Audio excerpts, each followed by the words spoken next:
Welcome to another good episode of Two Smooth Operators, the only podcast about gate operator life. The only one. We're looking for another one, but it's the only one. Your host, Michael Brooks and Robert Evers. Stay tuned for another great episode. Robert, I don't care whichever direction I point. It's always the first one is always the opposite way. I don't know what it is. I think it's something with the magnetism of the earth and all that good stuff. Well, what's up, everybody? We'll get it figured out. Mr. Fence, Mr. Sean King from Indianapolis, or no, not Indianapolis. That's where I flew into to come to get you. Yeah. So, what city do you actually live in and have some of that training? Evansville, Indiana. That's about as far south in Indiana as you can go. Where I tip our toe in Kentucky, right there. Oh. And your office is based up there as well, too, right? In Evansville, Indiana. Yeah, the Mr. Fence Academy and Mr. Fence and Mr. Fence Tools are all in Evansville, Indiana. And those are all three separate locations, huh? Yes. Well, the Mr. Fence is definitely separate from the Tools and the Academy. Those guys share a building, opposite ends. But yeah, Mr. Fence, the different zip code. Gotcha. Because I went and saw all of that. So I saw Mr. Fence from the outside, and Brian and I did a little video just joking around saying, hey, it's Sunday. Where's everybody at? And then I have to say that Mr. Fence Tools was very impressive. You guys are not playing around out there.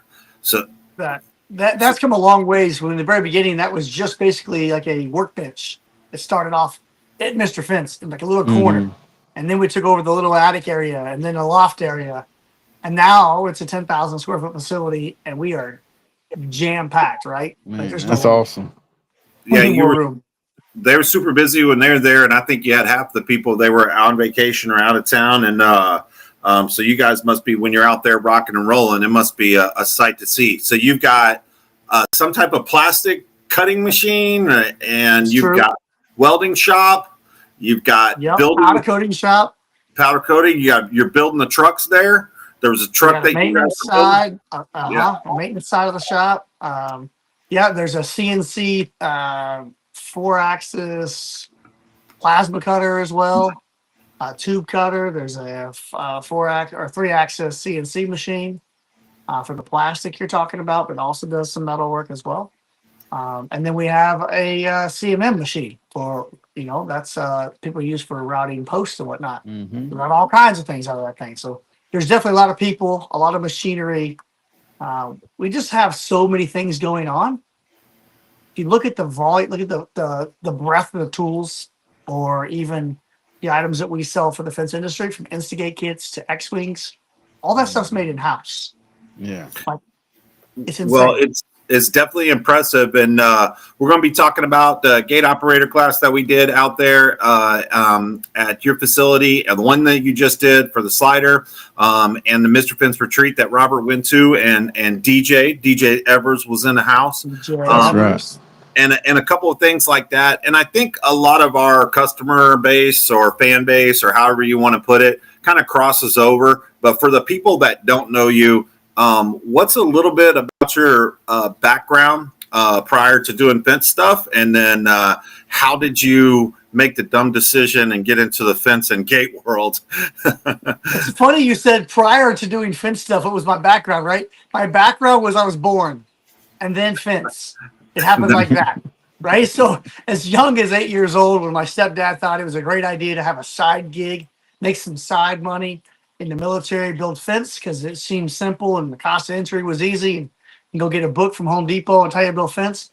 We've been in the fence industry since I was 8 years old, which means I may not have been building fence, but I still heard and saw fence 24/7. I picked up all the trash. I cleaned all the trucks. Back then we had to pile and pick up all the wood scraps. Everything was hand nailed. I think it was probably 11 or 12 years old. I put my first nail into a fence. That was a big deal for me. Yeah. On, right? Oh, wow. Yeah, that's the way I started off like that, too. Oh, yeah. Right? These guys are badass. You get one of them carpenter bags from the hardware store, put it around you. And buy the nails by the pound. We cut everything with an Echo chainsaw, a 12-inch Echo chainsaw. I mean, rip pickets, cut 2x4s, cut posts. Everything was redwood where I started in California. But if you were to fast forward, from the young age of 8 being around it to now I am damn near 48. Mathematically, that equates to about 40 years that I have been around, involved, and I've had zero breaks. But there's never been a moment in my life where I stopped doing fence or gates. Like that's always been the nucleus of my life. I did do law enforcement for about 10 years, but that was at the same time as full-time fencing. Oh, wow. Wasn't like I took a break. I worked both jobs. I think here's the question after people meet you is, were you one of those pain in the ass cops, or did you let people kind of slide on a Sunday and let them get out the ticket? All right, tell us the truth now. It was hard for me to write a ticket. If you were you would have to almost be going 20 over for me to write a ticket, because I do that all 10 over. I write that all the time. The one time you did get a ticket, assured 100% of the time, is if I caught a teenager speeding.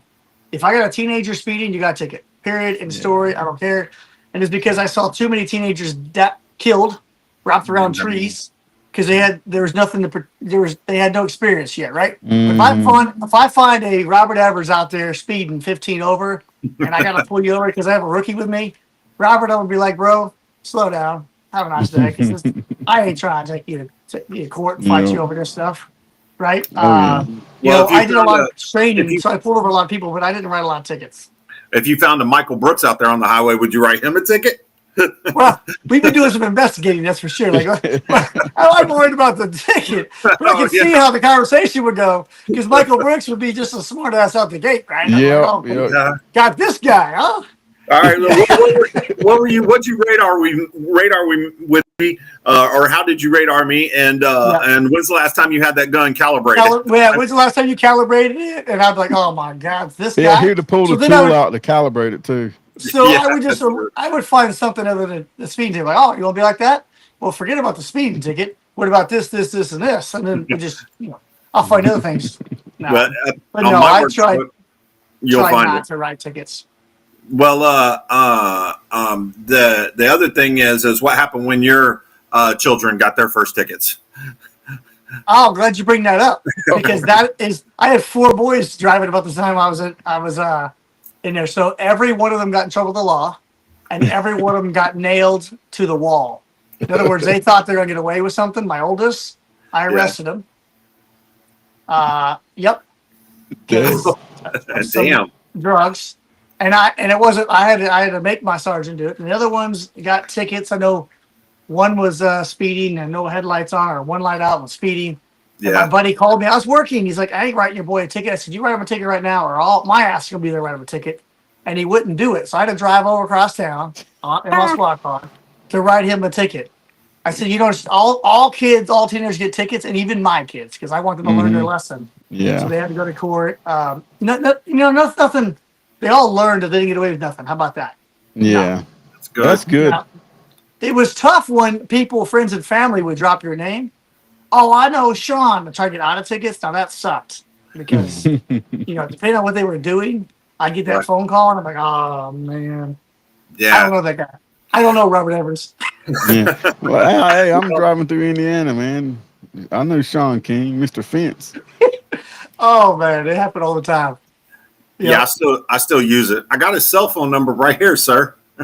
Yeah, but we're in Las Vegas. So what does that mean? Well, the problem is when my boys would get pulled over, their cars are registered in my name. That made it kind of awkward, because the guy pulled them over like, what? Sean King, and then see, obviously Sean King's not driving, and then call me and tell me, and I'm like, you better write his ass a ticket. Did the decision to do the to get out of law enforcement have anything to do with the success in the fence business, or it was just ran its course? No, the reason why I got out of law enforcement is my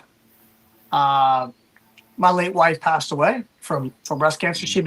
So the reason I got into law enforcement was because she got breast cancer. First off, we couldn't afford the defense business, the health insurance, to pay for everything I needed. And so I couldn't afford the health insurance premium at the time in 2009 in my small fence business was $4,000 a month for me and my family. Wow. When I was only doing $1 million a year in revenue. So it was crushing us, right? The rent on my building was $1,000 a month. Mm-hmm. So my company couldn't afford it. So I was without insurance. And then about that same time, my oldest son had brain surgery. So we had the brain surgery and the breast cancer, and I realized like I need to go find a job that has badass health insurance. Yeah. And I knew I needed something that would be outside. I could not see myself at a desk. No way. I needed a Yeah, me challenge. neither. And so law enforcement was it was. But I tell you what, when I first applied to law enforcement, I was denied. When they interviewed me, I went through all the physical fitness tests, took all the tests, passed every flying colors. But when they interviewed me for the police department, they didn't like what they saw or heard or something. I got axed. I said, no, that dude's crazy, right? Somewhere they read that I was nuts. And I was working out with the major of the jail, telling him the story. And he's like, why don't you come work at the jail? I'm like, jail? Why would I want to work at the jail? Who would want to work at the jail? Well, come to find out, our jail here has health insurance way better than on the road. Oh. And then way better. Completely paid for, all of it. Like what they paid for my premiums was higher than my salary. Wow. Right? So I got a job at the jail, worked 18 months there. And that's when I learned a lot about communicating, like using your mouth to communicate with people. Yeah. Because in the jail, we had open cells, so 64 inmates and myself. That's it. Wow. So backup was 2 or 3 minutes away. So if you're going to be a jackass, you better be tough, right? Yeah. So, and I wasn't that tough. So I learned how to communicate well, treat people fairly. Still had to follow the rules and things, but hold people accountable. But that helped me tremendously in my business. But what really helped me the most when you talk about how my business grew, it wasn't because I made a great decision. I got hired from the jail to the road in 18 months, which means I had to leave for 17 weeks and go to the barracks, 3 hours away, and to an academy. Well, my business had been in business since 2002. This is 2012, so 10 years. But I had to leave for 17 weeks off the grid. No emails, no phone calls, no drive-bys, no nothing. And when I made that decision to take that law enforcement position, I told my team, I said, you guys are going to have to make it. Less is more. Let's dumb down what you guys do. Simple bread and butter, cookie cutter fence. Got to stop doing all this custom stuff that I knew how to do. And we just needed to run. And I made the choice. This is the biggest choice I ever made was this business is either going to make it without me or it's not. But I'm doing this. I'm going to this academy, higher hell water, whether this succeeds or not. And human beings are amazing. You take that crutch away. We don't know we'll sink or swim. We're going to swim. So I went to the academy off the grid and I came back. The company was doing more revenue at a higher profit margin than it ever did when I was there. And it was like a slap in the face going, wait a minute. I haven't even been here. How did this happen? And oftentimes as owner-operators, key thing, owner-operators, we get in our own way. Like we are the problem. We have too high standards. We want all this stuff done right. We get pissed off about that wasn't the way I would have done it. Or this, or we worry about the small stuff that's really not a big deal. The little things that we stress about, we worry because we know better. We think it needs to be perfect. And we implement things and add stress to the system. But when you get the hell out of the way and implement the process, it goes a lot better. So that helped me from that point, 2012 to 2018, helped me tremendously with running the business from afar or running the business from a perspective point. Like I say all the time, get out of your business. Let someone put the process and procedures in place, but let it run. And I learned it by accident. I mean, people told me this for a long time, but I learned it because I got removed. And then I saw how well it worked. And I went, damn, let's do more of that. So today I tried doing that as much as possible, but it's very difficult to, when you see something you want to immediately react, jump in there and fix it or do it for somebody but you have to let some of the things play out. You have to let your team members learn. You have to take some knocks, right? Some challenges, and I fight it today, but I try to keep my hands out of the day-to-day. People ask me, questions about the day-to-day. I may see someone at the grocery store like, oh, you guys built my fence, and I'm like, how'd it go? Oh, like, great. Okay, good. I don't know. Yeah. Well, I noticed when I was at the training, so I was there co-instructing a few months ago for a couple of days, and then the other Wednesday and Thursday, I was actually with you guys out in the field learning stuff as well too. And I noticed there wasn't very many I can't recall it. I'm sure that it happened, but there was not very many times where you're like, guys, I got to take this call, and running Mr. Fence. That's right. Right. So we met at Mr. Fence Tools and gave a tour, but there was nobody like, hey, before you go, let me show you this real quick. So I think the lesson for everybody is that you need to let people do what they do. And I mean, I'm the same way. I like to get down to that detail. Like, really shouldn't be teaching them to cut that. But one of the things that I did learn from you, I think it was on the Wednesday, the first day of training, was, I can't remember exactly what you said, but it's like, this is the fence business, guys. We're not, painting the Mona Lisa. It's the fence business, right? I want to build a great fence, not a perfect fence. And most owner operators, we're so prideful and so proud of what we're doing. We want it to be absolutely perfect. But the problem is, I haven't met a consumer yet that wants to pay for that.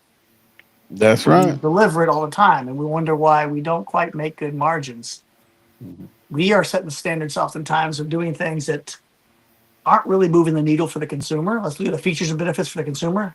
They got to keep their dog in the yard and privacy from the neighbor, and they don't want to have a lot of maintenance. That's a pretty easy goal to hit. Let's hit that one. Let's focus on hitting that goal and achieving the expectations of the consumer. But sometimes I see us worrying about details that we probably are too much to be worried about. It's not a Maserati. Yeah, I like that because I used it as well too. I also came up with teamwork makes the gate work, but you could also do teamwork makes the fence work as well too. But there was a lot of things I stole from you that day, and I am one of those guys like, hey, it's about to rain. Let's go ahead and start putting up the tools. It's noon. We put in a good half a day. And the first thing that you said that morning that I think it was going to rain was, if it ain't raining, we ain't training. We ain't training. That's right. Let me see it. Let's get wet. It's almost a perfect scenario where it's not going to rain, because you said, I'm praying for the rain. I want it to come. And then not that you're doing that, but you're just like, hey, I know it's going to rain. Let's get it done. So I think that's a good mission little motto. Focus, I think. Yeah, mission focus, confidence, not giving up very easily. That's one of my downfalls, though, Michael, is oftentimes I don't know when to quit. So I do sometimes go too far into it, right? Yeah, that's where a lot of people do. They go too far, and then they went too far the other direction, left to right. I gotta be careful. Yeah. Sometimes you end up losing it's not worth the, you know what I mean? It's like to prove a point, or just because I said I was going to. In reality, the smart decision might be to back off for the day and come back tomorrow. Yeah. Might be.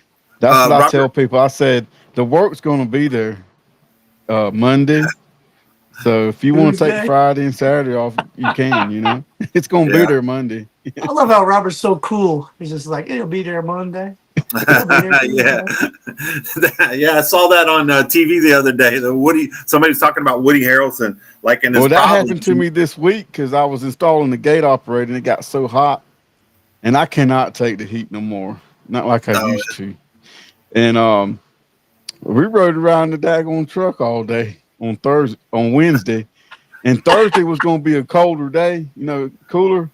I said, let's go back to the shop. Reorganize my truck, because it was I had it in a mess, because when you're doing a lot of gate calls and fencing and a lot of those things at one time, your truck's gonna get messy real quick. So let's go regroup, put a fan blowing on us, and we'll hit it tomorrow morning. And I went the next morning, knocked it out in 4 hours. So it was the right decision in my book. It sounds like it.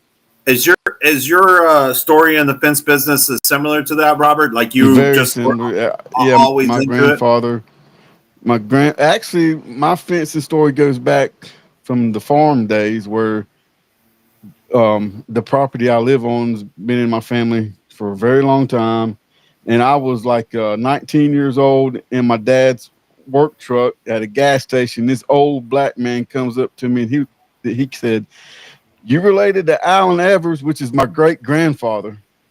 I said, "Yeah, that's my great grandfather," because he saw Evers on the truck. He goes, "He taught me how to use a hole digger when I was young." And he said, 2 chops this way and 2 chops that way. I said, "Yep, that's where we got it from." So it kind of extends back to where they used to make wood posts out of trees and stuff for farming. Oh my God.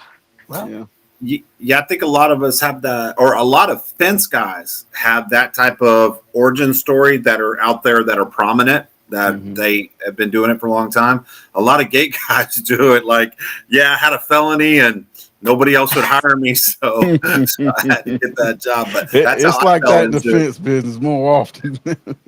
Well, you two guys got to spend some time together out there at the retreat that you had, and this last year was the 5th year. You're going on your sixth, and you had old DJ Evers out there partying, because that's all that I saw. I didn't see any work getting done. Of course, we got on trust me, there was a 3-day class, buddy.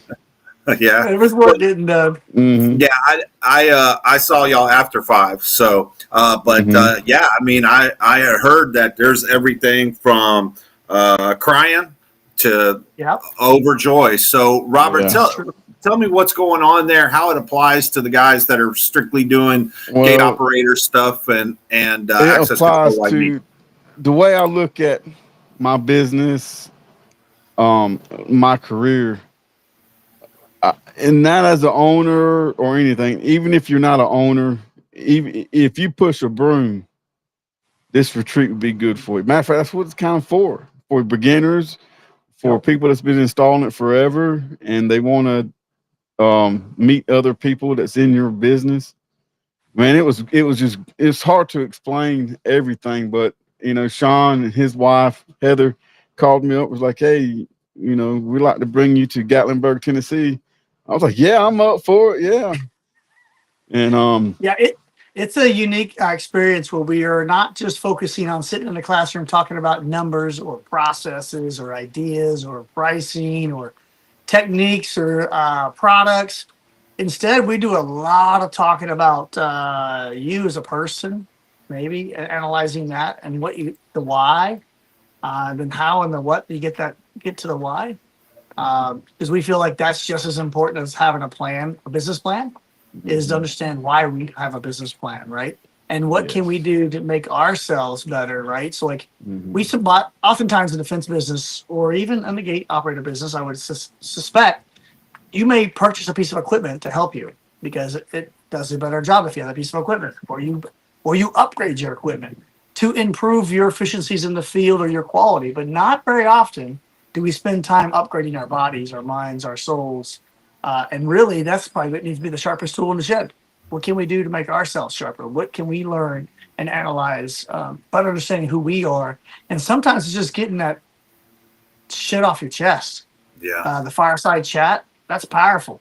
When you're amongst people that you don't know and you're being extremely vulnerable, there's a lot of value to being vulnerable, opening up, building partnerships, and getting this about.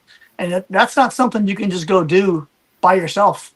Good luck trying to get that same type of environment and feeling created, the atmosphere, by yourself, right? So when you have a group of 100 people or 50 people around you or 10 people around you, and they're all focused on the same thing, helping each other, healing, give yourself the opportunity to be humble. That's powerful. And that's the type of thing we can hardly describe it, that you take away. Is like, I can't predict every one of the 5 years has been different because the group creates this atmosphere together. And most of them, I'd say over half of them never met each other before. Okay.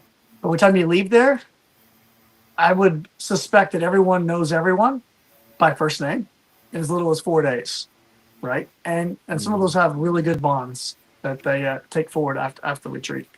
Yeah. I think I'm going to have to go one year. But I think a big mistake that a lot of business owners make is that my business is different. So this is not from what I saw, because I did see a bunch of videos and stuff like that. This is not just for people who are owning fence businesses. If you own a trade business, I'm sure you can get just as much out of it. And I am of the opinion that most of these ideas that you guys are going to have that change your business, like fundamentally, not like the practices day to day, you're going to probably find those from outside the industry more than you'll find them from inside the industry, because we're just such a tight knit group, and all we know is Service Titan and QuickBooks, and that's it. right? So looking outside will help. So if anybody's out there owns a service business, this is probably something you need to check That's out. a great perspective. Yeah. Just for being in the room with Sean. And I said this after I came back from your training, that when we look back, and I wasn't saying this to blow smoke or anything like that, I think when we look back in a decade, the person that actually we can point to that fundamentally changes the fence industry will actually be you. Because when you look at what you've got going on, not you as a person, just the business, right? What Dale is doing, what Mama Fence is doing. It's with the catalyst of what we're pushing. That's my mission, really, is to create. We want to be part of that moment when our fence industry took another step forward. You know, it's not like it changed it for good. We always had a great industry, but now's the time we're making another step forward and moving forward. And I think that we were right there at that point, in the right spot at the right time, right? It's not the Sean King show. And I'm glad you said that, because there are so many people around me that together we're pulling this, making a huge impact. Impact over income, that's what we call it. When we pulled up at the out there at Gatlinburg, Tennessee, the day before, we were having a meeting and getting together. What can this person do? This person, and take it over and own it and just do it. And then if we need something, we'll communicate. And so, I mean, there's almost 30 support staff for 100 people. Yeah, that's a big deal. That's a lot going on in that. It was like 90 people. About 100, about 95 people. Yeah. Yeah. That's a lot. There's a lot going and on. You're basically in one house, eating, sleeping, and drinking together. It creates a very unique environment that's hard to duplicate, right? And that was the whole goal. We aren't trying to do a conference. We're not trying to do what's already been done before. This is a unique environment. So it's different. And then everybody's talking their experience, even out of the class, to get out of the class, to walk into the lounge area and eat, and they're talking about, well, I could have been doing this, and this is the problem I'm having, and then somebody will be like, hey, well, you can do this, and you can do it this way, you can do it that way. I did this, yeah. Yeah, I feel that it's very tough to keep that energy going just by once a year. So you are also doing stuff that's on a regular basis to continue to help people that want to run their business. And I don't know if he would appreciate me telling this, but when Brian Fredrickson came back from the training, where was it? Where was the last training that you and Brian went to? Because Brian was here. Okay, he was there. Okay, so that may have been it, because he was just like, now that I've seen Pound and Post, I know you still can't do it everywhere, but man, it's actually pretty quick. I think seeing in person made him a believer, and Brian's always been the guy. You can't do that here, XYZ, Caliche, whatever. But when he saw it in person, he was like, "Damn, I didn't know." Right? So it's innovating. It's basically it's hard for me to say innovating. I gotta be careful of that word, because we started Pound and Post. So, but we're innovating with the new products and new methods to make pounding post a go-to in our fence industry, primarily in the residential industry, where it hasn't been. That's what I mean by innovating. We're not innovating the fact, oh my God, we pounded a post that's never been done before. No, we're pounding posts in the residential market with different tools and in different ways that we didn't do before. Sam says, don't forget the .com team. Shameless plug there, that they were in the background. The .com team is we are powered by .com. So everything behind Mr. Fence, you guys see in the digital world, is JRL Local or .com, but they are huge sponsors with the retreat. Yeah. So when you see all the stuff that's done at the retreat and the booklets and all these things, guess who designs all of that? They do so much more than websites.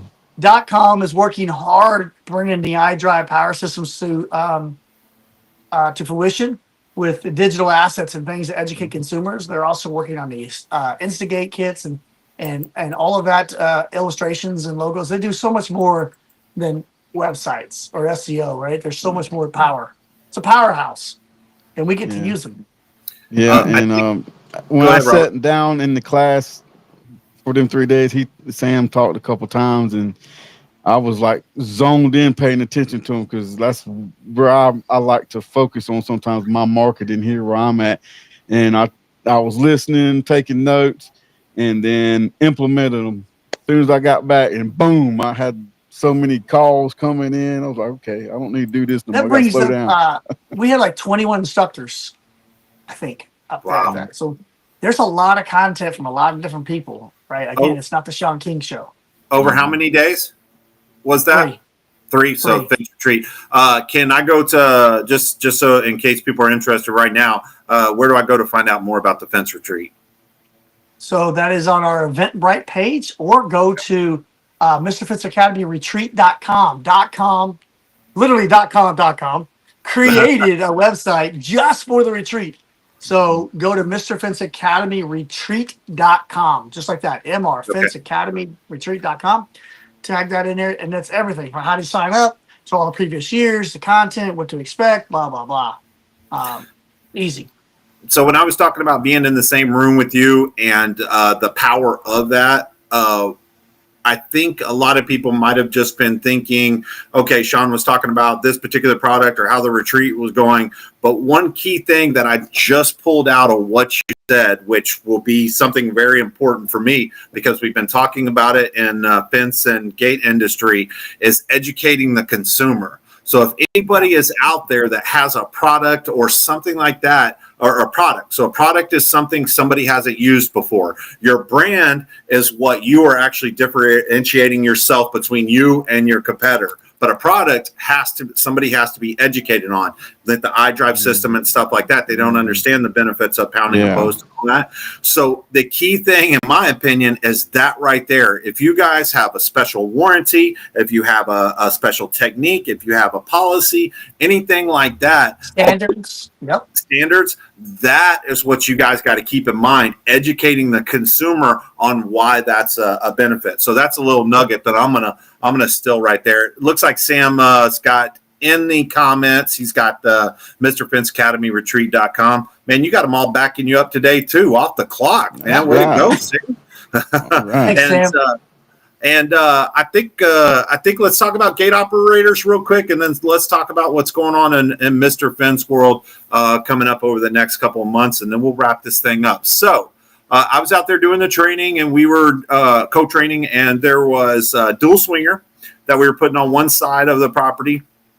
We got that in, a couple of hiccups. It's the fence business, so that's exactly the way it goes. And it came out really nice and clean, and we had Jeremy from HySecurity out there. But I wasn't there for this last training. I would have liked to seen that slide gate operator and how that gets installed. But how'd the training for the North America Juno go? Yeah, I love it. So it's my first Juno install ever. I gotta tell you, I'm very impressed with how compact the unit is, lightweight. And then super smart, right? So that's what this plug and play thing. They made these gate operators where guys like even I can do them, right? They really made it simple. I don't need to know all the technicalities of what's happening, but some clever little features that I thought were unique that I've not seen before. Maybe you guys have, but I haven't. So an indicator light on the outside of the Juno, there's a pretty decent sized light that I can see from 300 feet away, a little flash, green or red. It tells me from afar what's happening, right? So instantly I see the flash. The other thing I thought was really unique and cool was they've got built-in photo eye locations where you can mount both photo eyes inside the cabinet, protected, all right, with sight glasses where they shoot out. So now now put external posts. I don't have to worry about where the post is relationship to the actual Juno. It's shooting out from the inside of it both directions. And on top of that, right below the beam, the photo beam, which is either a through beam or reflective, whatever you want to do, right below it, it shoots out a white light beam casting the entire way the gate's moving. So whatever way the gate's moving, it casts a light beam out. So at night, you see where the gate's going the entire time.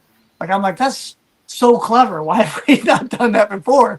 It's so easy, right? So it's just a little white light. It's like a flashlight.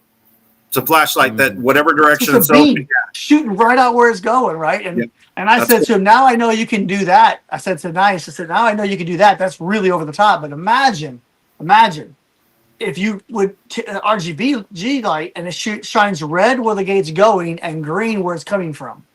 So we know the hazard we're creating is in the red zone and the green the other way. And he's like, that's easy. We could do that. I'm like, Yeah, obviously you can because you're already done with the white light. That would be easy. I know. So that's a pretty clever feature. The programming, the way they had sort of a dial. You saw the Mercury 310 board, same board, but you turn that to timer close, you turn that to set your force, you turn that to learn the motors, and turn it back to run. Like it's so simple. We're not. It's just once you turn the knob. Okay, this is what I'm working with. Turn it back. Same plus or minus buttons. So installation was pretty easy because of that board. And I don't know how many operators have this, but it was very easy to set like the slowdown mode, soft stop, to be able to set the soft stop and soft start. You can pick how many seconds or how many feet you want that to go in a matter of like a couple of clicks. Like there's a lot of user ability input where you can tell it, I want a longer soft stop or a shorter soft stop. Does that make sense? Yeah. I don't know too many operators that have that built in where you have the ability to adjust that on the fly. So I thought that was pretty cool too. So who's doing the gate operators actually at Mr. Fence? We put fence stuff in. Who's doing the gate? That's my brother Dale, who's been to Fence University training. Oh, yeah, that's right. Yes. Yep. Dale's been to your guys' training. So that's who's doing the gate operators for us. We don't do very many of them. There might only be 10 or 12 a year, maybe, right? Gotcha. A lot of what we've been doing this year, don't know why, is just like replacements. We haven't done a whole lot of new installs, but older operators that are tired or damaged. Seems like we've been pretty busy replacing those units at Mr. Fence. That's good. Gotcha. Did he ever get his HySecurity gate operators figured out? I was gonna say yes. We got that figured out. We had a demon involved in one of the HySecurities, and that's part of being a gate technician and understanding how to investigate and evaluate that type of stuff. Right, that takes a skill set and a lot of training. Yeah, I don't want people to misunderstand what we are doing here. And I use this word plug and play. We're not teaching you how to be a gate technician. What we're really focused on is taking fence builders and giving them the tools and resources to successfully add an automated gate into their existing fence that they've already sold. Yeah. But we're not spending time on multiple different models of operators and how all the wiring works. And that's not, look, go to the Fence University for that. That's where you need to go go hire a technician to teach you how to do that, because that's not something you're going to learn in one day. That's just not. We're just giving people hands-on experience, confidence. Like everyone that left here feels really confident they can install that Juno or that Titan from a scratch operation in a simple install, not a high-tech access control scenario. We just simplistic. But that's a great way for them to start. And if they succeed at that, and then they want to start getting gate operating repairs, well, I think they should take more training to understand that, right? This is a stepping stone. So to be clear to everybody, what we're offering is not gate technician classes. You're not going to leave here knowing how to fix that HySecurity gate operator on the airport that you've never installed. Good luck. Right? Yeah, I think what I had seen is that it starts the process of lowering the fear, what I call eliminate the fear, open up the gear, and you at least now you're going to not be scared like, oh, if I put my hands here, I might get hurt. If I put my hands here, I might get hurt. There's plenty of those places around, but on the 12-volt battery is not one of them. And I show people that all the time. Take a wrench and short the positive and the negative. You get all the sparks, and then lick both your hands and then put it on there. It's not enough voltage to actually break it through your skin. But yeah, that's I think it's a good opportunity for people to break down the intimidation. To get started. To get started.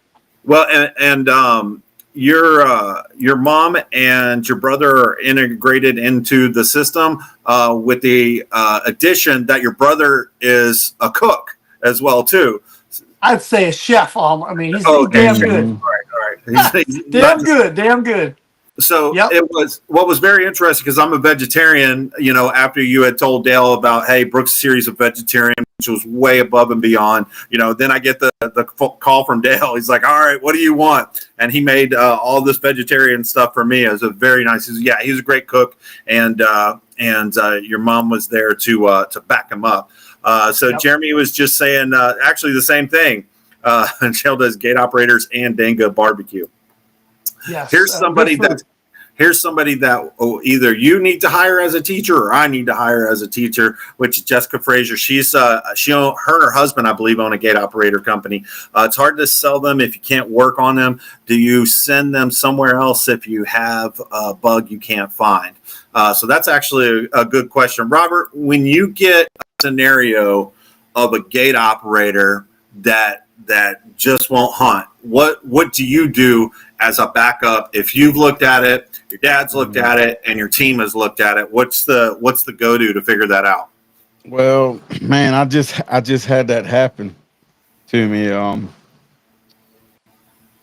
Well, what I try to do is I call the factory, and then I call my distributor, that another technician that's probably has more experience than I do. Then I talk with my dad. Then I go on YouTube, try to find some videos. I read the book. Yeah. So there's a lot of research that goes on with something you don't know about, and there's no way around that part, is the experience and research. So yeah. I do that, and then if I have trouble with it, and say it's an old operator, I'll just sell them a new one and put something in there that I'm familiar with.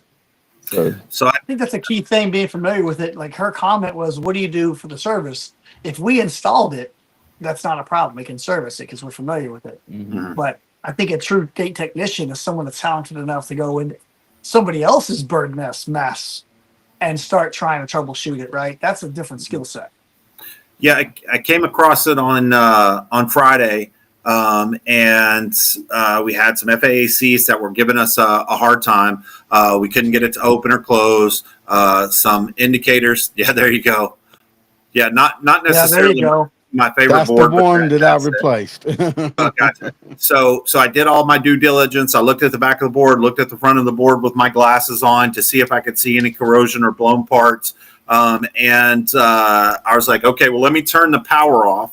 The power wasn't great, but there was no load or anything, so I couldn't be 100% sure. I get over to where they made the junction for the power, and it's just a rat's nest. So in that situation, I'm giving them a bid to fix the rat's nest. I'm telling it's not necessarily going to fix this problem. It's just what I have to do in order to work on it.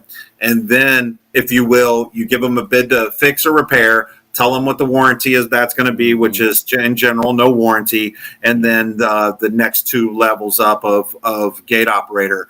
But I don't know if you have this in your industry or in your markets, Sean. But the thing that I found about the Dallas, Texas market, which I'm not in anymore, but where I had most of my career, is that you almost could always rely on one or two of your competitors around there to not steal your customer and help you out. I mean, you pay them their normal rate, so they're getting paid, and then they get to help you solve that problem. But a second set of eyes, Jessica, is probably what I would say. So have you some strategic partners, especially you guys that are going from the fence either to the gate or fence and adding the gate stuff on there. You've got to have you some strategic partners, because it's just one little thing. We've all probably done that before. Just like, hey, my car won't start. They do all this stuff. Then it's like, well, have you checked the gas? So turn the key. No, I was working on one of the trucks in the shop, and they hadn't had it started in a while. So I'm on the outside turning it, and it's backfiring and doing all this. And I said, I need somebody with engine experience to tell me what's going on. He goes, did you press the gas? And so I got in the car, pressed the gas, turned it on, and it started. So it just needed a little bit of gas to get it going. So you got no gas in it? Yeah, I don't think she got no gas. So James was saying that Titan that you got on out there at your gate's good. Sam was saying that Dale is amazing. Jessica was agreeing, very much agree. So you got a couple events coming up, Sean. You got Fence in Indiana, and then you've got the Summer Bash. Well, the Summer Bash is first. That's in 2 weeks. It's in Powell, Wyoming. That's the SWI boys putting on a hell of a show. That's more of a good time. We're talking about fireworks and cookout and bands. I'll be there doing demonstrations of the iDrive power system. So if you're intrigued about that, that's a great opportunity to come out and see it. It's not a full-blown training, just enough to get you exposed. For those of you guys that don't think it doesn't work, you want to see it in person, come check it out. There's some tools there on display. SWI will have some tools as well. Plus a behind-the-scenes tour. If you want to see SWI, kind of like you came and saw Mr. Vince Tools, it's just as impressive to go look behind SWI, behind the curtain, and see what's making that thing happen, because that's quite the operation. And if nothing else, go see the largest flagpole in the state of Wyoming. Yes. And he I put in his shared that on yard Facebook. and used GPT to engineer it, and then built it themselves. Like, Yeah, that's awesome, man. it's insanely large. Oh, it's 100 foot high. 100 foot, but I think the flag is 50 foot by God. 30 or some crazy thing. I think it's 50 by 30. Well, I'm Insane. gonna have to go see it one day. One day I'm gonna go by and see it. Well, this is a great opportunity. That one day just happens to be July 17th, 18th, and 19th. Right? You guys need to be there. And they're charging just a little bit, $100 for the first person for all 3 days, and $25 for each initial person. But for that $100, you get a $100 tool credit to buy something from SWI, to buy gear, to buy something from Mr. Finn's Tools, whatever. You're walking away net zero. A lot of the food will be free. The bands will be free. The fireworks display will be free. Like, come on. There'll be vendors there with new products and demos. It's just going to be a great time. So primarily, I think it's awesome stuff. Are they going to do a gate thing? Primarily Finn stuff. Nice North America will be there for sure. I don't know how many other gate vendors will be there, but they're encouraging them to show up. So if you are a vendor of any sort, and you would like to have your products on display or go do a demo out there, talk to Mark Olson. He's looking for you. They are looking to get as many people as possible there with products. So if you're in the gate operator world and you have a gate operator you want people to see, this is a great place to do it at. And that's the middle of July. The end of July, the last 2 days in July and the first 2 days in August is the next Fence in Indiana, right? So that'll be the same thing, 4-day training. It'll be a 1-day gate install. And then I drive power systems for 3 days, wood, vinyl, and aluminum. And that'll be last 2 days of July, first 2 days in August. And then there's another one at the end of August. So, and then September, we go to Fence Camp. So there won't be a training here, but there'll be Fence Camp near Omaha, Nebraska. Not in Omaha, but that more like towards Lincoln. More like Lincoln, Nebraska. Okay. Cool. And I can't remember if it's at your office or in your garage. Where do you have that big whiteboard that has your schedule on it and all the days that you're training? That's in my closet, and I see it every day because I can't keep it all straight. So every day I'm looking at the board going, what I got coming up? What I need? Like, just buying airline tickets is a full-time task. Oh, yeah. Or travel plans or RV places to stop, or people are calling me and asking me, hey, can you come help? Can you come do a training with my team? And I'm like, yeah, 2027 in July. And they're like, what?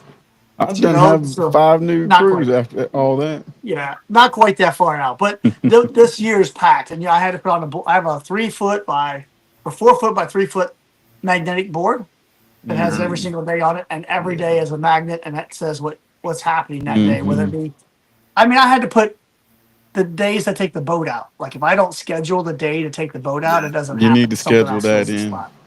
You need to do that often as you can. Yep. Yes, I got to go on the boat, and I got to point out all the cool stuff to Brian Fredrickson that his boat doesn't have. I'm like, why is there a sink here? What's this joystick do? Brian, your boat doesn't have a joystick. Does it have a sink in it? So anyways, coming from the guy who has no boat, I think I'm the only sane one about y'all three, but I got smart and didn't buy a boat. So you're very smart. You are smart because a boat costs a lot of money. Does it? Yes, it does. Robert, yes, you got a John boat. Robert, you got a boat out there at the lake? Well, I got it. I sold my jet ski. Yeah, and because I'm tired of messing with it. You got to maintenance it. So I sold it. I got a Carolina skiff I ain't used in 3 years, and my dad's got a pontoon boat. So I was like, I'm not messing with no more boats. Better off if you have a good friend that has a boat. Yes, there you go. That's why when Brian took me on the boat out there, I can't remember what lake it was out there in Nevada. I was like, this is the life. How do we get to work out here every single day?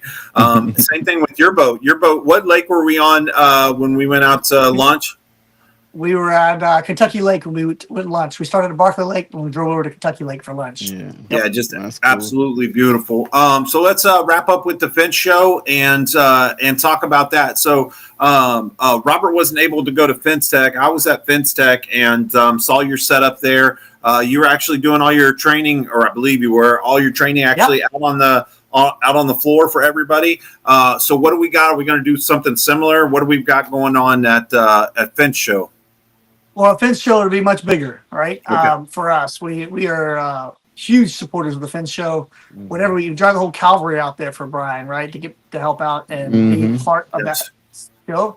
It was a success for us the way that we did the last show with FinTech, where we were just giving away or just giving out content from the booth, right? So we had people signing up and they would sit there and we just talked about business topics that a lot of people are interested in. And I was nervous. It's one of those things where I don't know how this is going to go. And we ended up literally getting in trouble for packing the aisleways. Like, you can't have this many people blocking the aisles. I'm like, I did not know that was a thing. So, there's some people who got upset that we were hogging the people because they would come in our booth and sit for an hour at these nice tables. But so somewhere along that line, maybe we can do better than we did the first time. Maybe build a better organization, maybe not hog the aisleways so much at Finch Show, but just rather than try to sell people product, we had no product for sale. We had nothing for sale. We were just giving back and trying to show people who we are and being part of the solution. And in return, we know we've had record sales all year. So you go figure. You tell me. Right. I know last year you did demo days. I volunteered out there. I think talking about volunteers, I think you brought a bigger crew than the Finch show actually had, So yeah, you brought the cavalry. Yeah, they were no joke. I can't remember what Colby's wife's name is, but she was moving more fence than any of the guys out there. They were working really hard. I got I'm not sure if Robert and I are coming to the Finch show. We're thinking about going and supporting you guys. But I got one more question, and then we'll wrap up on this. How do you determine whether you're going to take your trailer and your RV to a training? Because that thing has got to be insane to drive. It's the length of 2 RVs tied together. And then on top of that, don't you get nervous on like, where am I going to get gas? Am I going to be able to turn around? Can I back this thing up? All that stuff. So what makes you, why do you have that set up? And doesn't it just create a big, huge overhead and a pain in the ass for you? Yes, and yes. You hit all of them. But here's the thing. Most people don't know this about Sean King. I have slept, I'm positive this. I have slept in more fencers lay down lots or yards, fence yards, than anyone else on the planet. Because what that RV allows me to do at a lot of these trainings is I just drive straight to the fence company, pull in the lot, in the gravel lot, and I'm here. Like I'm sleeping, eating, and dreaming in your fence lot for the entire time I'm there. When I was originally doing this coaching and traveling and training, I would fly in or drive in, go get a hotel room, and then I'd in the morning drive back to the shop, and then drive to the job site, then back to the shop, then back to the hotel, then back to dinner, and back to. I was spending hours, and there's, logistically moving around. When that time could have been spent with the crew, with the owner, right, or just me catching up on some sleep. So with the RV, I can get a solid 5 hours of sleep in the lot, and then crack of dawn when the first crew gets there. And oftentimes, I'm closing the place up at night, right? So it allows me to get right there in the middle of the action where I need to be, as well as while I'm on the road. Sometimes I'm traveling 20 hours. Well, I can pull into a rest stop whenever I get tired, take a quick nap, get back on the road. If I was trying to travel and park the trailer and get a hotel room, it's expensive. I remember looking at, you said overhead. When I first, or when I bought the RV that year, it was in the second quarter. I had spent $30,000 in the first quarter of that year in hotel rooms, airfare, and rental cars. Buying the RV, yes, I have a pretty healthy payment. I didn't pay for it outright. I have a payment of $4,000 a month. But still, you take $4,000. That's my housing and my rental car. I got to pay for fuel still. Okay, but way ahead. not to mention, saves me time. All my clothes are packed in there. All my equipment's packed in there. The other way, I had to repack every single time. And you think gotcha. about that, trying to That's pack a for a lot of week or work. two. Sometimes It I'm is. on the road for 4 weeks. Imagine trying to pack everything for 4 weeks and get on the road and have everything, right? So to do what I'm doing, it was almost a no-brainer. I did, side story, investigate buying a plane instead of an RV. And that did not go well. First test flight, I thought we are going to die. And the guy told me, he's like, I said, I can't work on my laptop while we're flying. He's like, no, you got to fly the plane. I'm like, I ain't got time for this. Yeah. At least when I'm driving, I can be on my laptop. He goes, what? I don't know, I'm just kidding. So, there's a lot going on. The plane couldn't hold my equipment, couldn't tow the trailer. Yeah, So you're you limited. get used to driving that rig, but I probably won't go to the East Coast again, like up Washington D.C. and all that stuff. No, stay down Boston south. area. Oh, Yeah, south is good. Wide open roads, I like that. Texas, the Midwest, Wyoming, that's easy. But you guys get to the Northeast, Boston, New York. Oh my God, it's disgusting to drive that rig up there. Did they have, Yeah. did they have a GPS for truckers that say, "Hey, don't go over"? Oh, they do. Okay, I've always wondered that. I don't use it very often. It's kind of complicated. So I have found myself in situations where it says bridge ahead, 12'6". Well, guess what? We're not fitting under 12'6". So now I'm trying to abort with a 73-foot rig, trying to find another side street. And it's happened to me many times. Like a side street. Now I don't know what I'm getting into. Residential neighborhood, nightmare. Get these things turned around. But you got to watch. Typically, if I see semis, I'm safe. If I'm driving and I look around and I can't see a semi, a red alert's going off. Like there's a reason why there's no one else on the road my size. Should probably figure this out and go a different way. Gotcha. Yeah, Well, I mean, it's tough on the road being out there. I said it before. I think I'll say it again. I mean, I really think that when we look back, your team and the commitment that you have to education, forget whether it's fencing or whatever it is going to be what we look back and try to replicate in 10 years from now. I think that what you have done there in Indiana really is for somebody like me who likes predictability, who likes to be able to say, okay, I'm milking this thing on all four udders. That's it. I'm getting everything that could be costing me money. I'm finding a way to make money off of. And you're providing a service to these fence companies out there, because that whatever that rail was that you had that marked off your pickets, if it's a board on board, if it's a side by side or whatever, allowed me to be a fencer within 5 minutes, because all I was doing was looking for the green. And then the one guy, I think it was Aaron's like, hold on, I think we're doing it on the blue. So pulling all those pickets off. It's like, no, it's blue, blue, blue. But just the little stupid stuff like holding your nail gun up like this. I mean, that's 1 second, right, of going down and creating a dangerous situation, right? That's right. And do you want to know, every time that I put my gun down like that, I have my finger on the trigger, right? And that's gonna get you. So anyways, just to multiply that times 1 second per picket to the number of pickets that you're going to do the rest of your life, and that's a new employee every year. It's probably is. Plus, it's safer and it's less work, right? This is easier than lifting it up all the time. There's a guy I saw in a video on TikTok the other day, and he'd let the gun down to his leg every single time. And, and I'm just like, I wanted to comment, and I'm like, you know what? I can't. You just gotta let it go sometimes. I put up the content. I'm not going to go out there and be the police and be like, hey, don't do that. It's just, it's fine. I gotta shake my head. That's the other thing that I'm going to adapt to my training as well, too, because I've always tried to figure out where the line is drawn. And there's a couple of bugaboos for me. I don't want you to put your hands on the gate, right? If you're moving the gate, I need you to say moving the gate, because sometimes you can't see what's on the other side, those types of things. But the way that you started out the meeting on Wednesday morning was, you're all grown adults. I'm going to tell you what to do. Best practices. If something's dangerous, I'm going to tell you it's dangerous. I'm not going to allow you to do it. But at the end of the day, you guys have to understand this is your body, your family's legacy, and you need to take care of it. And you're in charge of your own safety. The moment you start relying on somebody else to keep you safe, it's a time it's going to go south, right? So I'm not your safety captain or your safety boss. I'm going to give you advice on what you should and shouldn't do. But at the end of the day, everybody in this room is in charge of their own safety. If you are asked to do something that's not safe, don't do it.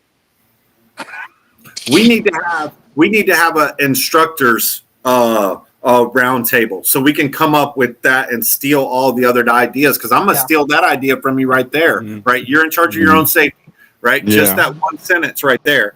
We have people take the time to prepare to be safe too. You know, when you're in a safe situation where it's not safe and you got to figure out how to get it done, figure out how to do it the safest way you can possibly do it without somebody getting hurt.